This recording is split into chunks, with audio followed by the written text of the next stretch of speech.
Hello friends, good morning. चलिए जानते हैं देश और दुनिया की तमाम छोटी बड़ी खबरें, जिसमें सोना चांदी, मौसम और राजनीति से जुड़ी बड़ी खबरें आपको बताएंगे सिर्फ 5 मिनट में। लेकिन उससे पहले वीडियो को लाइक जरूर करें और चैनल पर नए हैं तो चैनल को भी सब्सक्राइब कर लें। तो चलिए वीडियो को स्टार्ट करते हैं। रूस ने यूक्रेन की राजधानी कीव और ओडेसा क्षेत्र पर गुरुवार को तड़के मिसाइल हमले किए, जिससे एक व्यक्ति की मौत हो गई। यूक्रेनी अधिकारी ने बताया कि कीव में धमाकों की तेज आवाज सुनाई दी और विस्फोट के बाद गिरे मलबे से एक गैर आवासीय इमारत में आग लग गई। यूक्रेनी अधिकारी ने रूस द्वारा दागी गई ज्यादातर क्रूज मिसाइलों को मार गिराने का दावा भी किया। रूस ने इस महीने 9वीं बार यूक्रेन राजधानी को निशाना बनाया। कैस्पियन क्षेत्र के रणनीतिक वाम सरकों ने संभवतः क्रूज मिसाइल से इन हमलों का अंजाम दिया। हमलों के बाद रूस के टोही विमान में यूक्रेनी राजधानी के ऊपर उड़ान भी भरी है।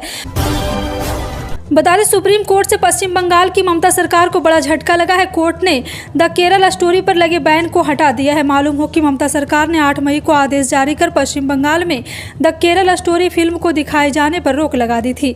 द केरल स्टोरी मामले में गुरुवार को सुनवाई करते हुए सुप्रीम कोर्ट ने कहा, कानून का इस्तेमाल सार्वजनिक असहिष्णुता को बढ़ावा देने के लिए नहीं किया जा सकता है, वरना सभी फिल्मों को लेकर ऐसे ही स्थिति पैदा होगी। कानून व्यवस्था कायम रखना राज्य का कर्तव्य है। सुप्रीम कोर्ट ने सुनवाई के दौरान कहा है कि फिल्म को पहले मिले प्रमाण पत्र को चुनौती देने वाली याचिका पर कोई भी फैसला लिए कार्रवाई से पहले द केरल स्टोरी देखना चाहेगा। किरण रिजिजू केंद्रीय कानून मंत्रालय के पद से हटा दिए गए। प्रधानमंत्री नरेंद्र मोदी ने उनसे कानून मंत्रालय छीनकर पृथ्वी विज्ञान मंत्रालय भेज दिया है। पुरानी जिम्मेदारी छीनकर नया मंत्रालय दिए जाने के बाद किरण रिजिजू ने ट्वीट कर अपनी भावनाएं व्यक्त की। उन्होंने कहा, अपने ट्वीट में प्रधानमंत्री मोदी के आभार जताया और सर्वोच्च न्यायालय के प्रधान न्यायाधीश DY चंद्रचूड़ से लेकर कानून के क्षेत्र से जुड़े तमाम लोगों का शुक्रिया कहा। रिजिजू ने कहा कि अब वो पृथ्वी विज्ञान मंत्रालय में भी पूरे जोशो खरोश से काम करेंगे। दिल्ली में चलने वाली सरकारी बसों में महिलाओं का किराया नहीं लगता है, लेकिन यहाँ पे आपको बता दें कि कई बार दिल्ली में पब्लिक ट्रांसपोर्ट के ड्राइवर और कंडक्टर की लापरवाही भी देखने को मिलती है। ऐसे ही एक लापरवाही पर दिल्ली के मुख्यमंत्री अरविंद केजरीवाल ने सख्त एक्शन लिया है, जिससे अब दिल्ली में DTC ड्राइवरों की मनमानी भी बंद हो जाएगी। दरअसल CM अरविंद केजरीवाल के पास शिकायतें पहुंची थी कि DTC बसों के ड्राइवर महिलाओं के लिए बस नहीं रोकते। इसका एक वीडियो भी वायरल हुआ था। जैसे ही यह शिकायत CM केजरीवाल के पास पहुंची तो उन्होंने मामले का वीडियो ट्वीट कर साझा करते हुए सख्त एक्शन की बात कही। पंजाब सरकार ने ठेका मुलाजिमों को तोहफा दिया है। सरकार ने इन मुलाजिमों के मसलों को हल करने की प्रक्रिया को तेज करते हुए एडहॉक ठेका आधारित दिहाड़ीदार और अस्थायी कर्मचारी की नीति नोटिफाई की। गुरुवार को इस मुद्दे पर पंजाब कैबिनेट सब कमेटी की एक बैठक हुई। बैठक में वित्त मंत्री एडवोकेट हरपाल सिंह चीमा, रोजगार उत्पत्ति मंत्री अमन अरोड़ा, सरकार के मंत्रियों ने बैठक में अलग अलग मुलाजिमों, यूनियन और एसोसिएशन के प्रतिनिधियों के साथ बातचीत की। जीवन बीमा निगम भारत की सबसे बड़ी बीमा कंपनी है। यह अपने टैगलाइन जिंदगी के साथ भी जिंदगी के बाद भी के साथ बिल्कुल उपयुक्त है, क्योंकि LIC पॉलिसी में निवेश करने के आपके निवेश पर रिटर्न मिलता है और लाइफ कवर भी मिलता है। LIC ने पॉलिसी जारी करती रहती है। जी हाँ, आपको बता दें कि LIC आनंद पॉलिसी के बारे में बताने जो सबसे लोकप्रिय पॉलिसी में से एक है। इस पॉलिसी का इस्तेमाल कर आप लाखों रुपये बचा सकते हैं। LIC जीवन आनंद उन लोगों के लिए है जो अपने पैसे को कई सालों तक निवेशित रख चाहते हैं। केंद्रीय मंत्री अर्जुन राम मेघवाल आज देश के नए कानून मंत्री बने। उन्होंने मंत्रालय का कामकाज संभाल लिया। नौकरशाही के बाद राजनीति में कदम रखने वाले अर्जुन राम मेघवाल ने किरण रिजिजू की जगह ली, जिनको पृथ्वी विज्ञान मंत्रालय की जिम्मेदारी मिली। कामकाज संभालने के बाद मीडिया के सवालों के जवाब देते हुए मेघवाल ने कहा कि हमारा न्यायपालिका से कोई टकराव नहीं है। मेघवाल ने कहा, मेरी प्राथमिकता देश के सभी लोगों के लिए न्याय सुनिश्चित करना ही होगा। जम्मू कश्मीर के श्रीनगर में G20 सम्मेलन होना है। इस समिट के शांतिपूर्ण तरीके से करवाने के लिए सुरक्षा के खास इंतजाम किए गए और पूरे जम्मू कश्मीर को अलर्ट पर रखा गया। श्रीनगर में G20 के पर्यटन कार्य समूह की बैठक होनी है। यह बैठक 22 से शुरू होकर 24 मई तक चलेगी। इस बैठक के लिए कश्मीर में त्रिस्तरीय सुरक्षा की गई है। सुरक्षा व्यवस्था में किसी भी चूक से बचने के लिए NSG से आर्मी से मदद ली गई है। उत्तर प्रदेश में गन्ना उत्पादक किसानों के लिए खुशखबरी है। जल्दी प्रदेश के हजारों गन्ना उत्पादक किसान के खाते में बकाया राशि पहुंचने वाली है। मुख्यमंत्री योगी आदित्यनाथ की सरकार ने गन्ना बकाया के भुगतान करने का आदेश भी दे दिया है। खास बात यह है कि इसके लिए उत्तर प्रदेश सरकार ने 450 करोड़ रुपए की राशि जारी भी कर दी है। वहीं इस खबर किसानों के बीच खुशी की लहर है। किसानों का कहना है कि अब वो बकाया राशि के पैसे से समय पर खरीफ फसलों की खेती कर सकेंगे। रेलवे की नौकरी के बदले जमीन मामले में बिहार की पूर्व मुख्यमंत्री राबड़ी देवी से दिल्ली में ईडी पूछताछ कर रही। ईडी ने पूछताछ के लिए राबड़ी देवी को दफ्तर तलब किया था, जिसके बाद वो 10:45 बजे ईडी ऑफिस पहुंची। 11 बजे से उनसे पूछताछ शुरू हुई। राबड़ी देवी मंगलवार को आरजेडी प्रमुख लालू यादव के साथ दिल्ली पहुंची। गुरुवार को ईडी के सवालों का सामना करके उनके दफ्तर पहुंचे। जमीन के बदले रेलवे की नौकरी, यह मामला यूपीए 1 के समय का है। तब लालू यादव मनमोहन सिंह की सरकार में रेल मंत्री थे।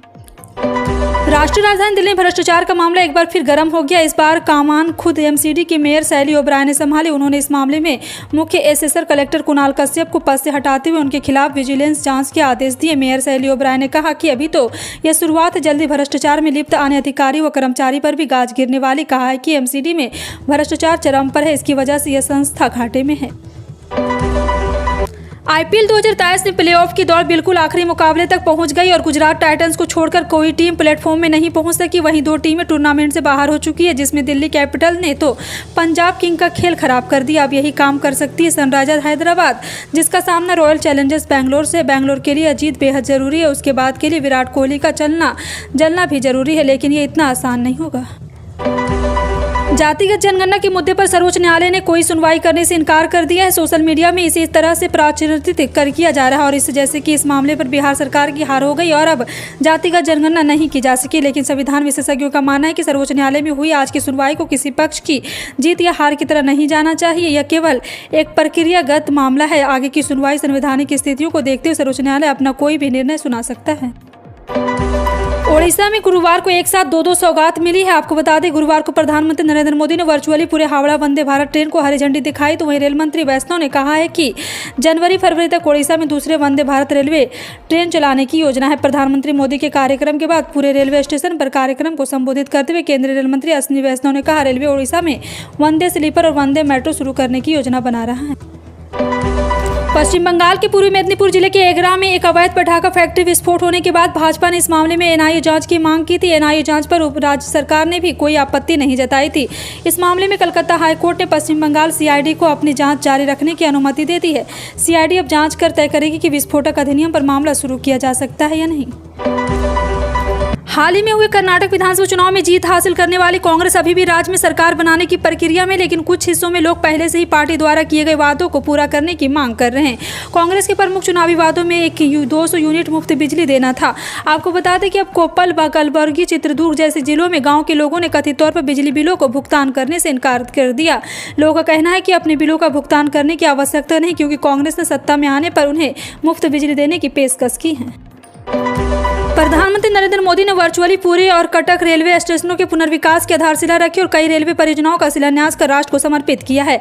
उन्होंने कहा है कि आज जब वंदे भारत एक स्थान से दूसरे स्थान से गुजरती है तो उसमें भारत की गति और भारत की प्रगति दिखाई देती है। अब कोलकाता से पुरी जाना है तो पुरी से कोलकाता ये यात्रा केवल 6.5 घंटे की होगी। पाकिस्तान के पूर्व प्रधानमंत्री इमरान खान ने बुधवार को दावा किया कि पुलिस ने एक और गिरफ्तारी के लिए लाहौर में उनके घर को घेर लिया है। एक ट्वीट में उन्होंने दावा किया कि मेरी अगली गिरफ्तारी से पहले शायद मेरा आखिरी ट्वीट हो। डॉन ने बताया कि पंजाब पुलिस उन्हें गिरफ्तार के लिए पीटीआई अध्यक्ष के जमान पार्क स्थित आवास के बाहर पहुंच गए। इससे कहा गया है कि खान के आवास के पुलिस अधिकारी ने घेर लिया है। दिल्ली सार्वजनिक परिवहन व्यवस्था के हालात दिन ब दिन खराब होते जा रहे। जरूरी बात यह है कि जितनी सुविधा और क्षमता पब्लिक ट्रांसपोर्ट की, ड्राइवर कंडक्टर की लापरवाही के चलते उसका बिल्कुल से सही तरह से इस्तेमाल नहीं हो पा रहा। डीटीसी ड्राइवर के मनमाने रवैये के चलते डीटीसी से सफर करने वाले लोगों के आए दिन परेशानी का सामना करना पड़ रहा है। मुख्यमंत्री अरविंद केजरीवाल महिला यात्रियों को देखकर डीटीसी ड्राइवर द्वारा बस नहीं रोकने की शिकायत को गंभीरता से लिया है। और बता दें कि दिल्ली के मुख्यमंत्री अरविंद केजरीवाल ने यह फैसला एक वीडियो के सामने आने के बाद लिया। दिल्ली परिवहन निगम के कर्मचारी की लापरवाही वाला ये रवैया पहली बार नहीं है। सोना गुरुवार को 134 रुपये प्रति 10 ग्राम की गिरावट के साथ 60,512 रुपये प्रति 10 ग्राम के रेट पर पहुंच गया, जबकि चांदी में 63 रुपये की गिरावट दर्ज की गई या 71,745 रुपये प्रति किलोग्राम के भाव पर फिसल गई। इस गिरावट ने खरीदारों के बीच खुशी का माहौल बना दिया, क्योंकि इस गिरावट ने अब उनकी जेब पर पड़ने वाले बोझ को कम कर दिया है। देश की राजधानी नई दिल्ली में मौसम की आंख मिचौली जारी है। पिछले कुछ दिनों से जहां चिलचिलाती धूप ने लोगों को परेशान किया, तो वहीं रात में अचानक मौसम बदला और गरज के साथ बारिश की गतिविधियां देखने को मिली। मौसम विभाग की माने तो आज भी नई दिल्ली में शाम को तेज हवाएं चलने के साथ ही हल्की बारिश देखने को मिल सकती है। वहीं कल से फिर एक बार मौसम में बदलाव देखने को मिलेगा। मौसम विभाग की माने तो 19 मई शुक्रवार को नई दिल्ली में न्यूनतम तापमान 21 डिग्री और अधिकतम तापमान 40 डिग्री दर्ज किया जा सकता है। प्रधानमंत्री नरेंद्र मोदी G7 समिट में हिस्सा लेने के लिए 3 दिन के जापान दौरे पर रवाना होंगे, जहां दुनिया का तमाम देश जुट रहे हैं। G7 देशों का यह सम्मेलन इस बार परमाणु हमले को लेकर के होगा। आपको बता दें कि यहां पे जापान की हिरोशिमा जाएंगे और उनसे उनके तत्कालीन पीएम जवाहरलाल नेहरू 1957 में हिरोशिमा का दौरा किया था। इसके बाद से कोई भी भारतीय प्रधानमंत्री जापान की हिरोशिमा नहीं गए हैं, इसलिए पीएम मोदी का यह दौरा काफ़ी अहम है। जी हाँ, आपको बता दें कि एक बार फिर से प्रधानमंत्री मोदी 19 मई से लेकर 21 मई तक जापान दौरे पर रहेंगे। छत्तीसगढ़ में कोरोना के केस हर दिन कम होते जा रहे। छत्तीसगढ़ में पिछले 24 घंटे में 41 नए कोरोना मरीज मिले, वहीं 2533 सैंपलिंग की जांच की गई। इस दौरान औसत पॉजिटिविटी रेट दर 1.62% रही। सबसे ज़्यादा 12 नए मामले राजधानी रायपुर से सामने आए हैं। इसके अलावा रिकवर होने वाले मरीजों की संख्या में भी लगातार इजाफा देखने को मिल रही। बीते 24 घंटे में देश भर में 69 मरीज स्वस्थ हुए।